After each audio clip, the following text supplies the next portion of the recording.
ದೇವರ ಬಾಲಕ್ಕೆ ಗೋವಿಂದ, ನವಗ್ರಹಗಳ ಬಾಲಕ್ಕೆ ಗೋವಿಂದ. ಜಯ ನಮ ಪಾರ್ವತಿ ಪದಯೇ ಹರ ಹರ.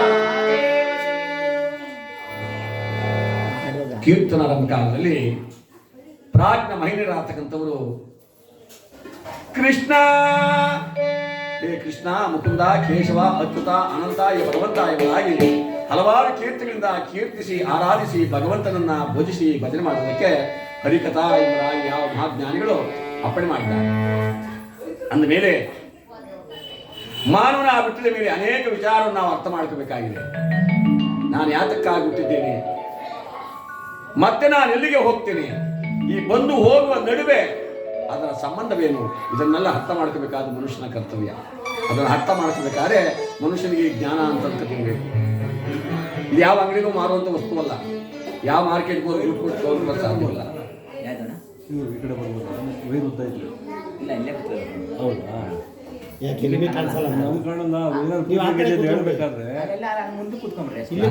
ಅದಕ್ಕೆ ಅಲ್ಲ ಹಾಕ್ಸಿದ್ದು, ಅಲ್ಲೇ ಕೂತ್ಕೊಳ್ಳಿ.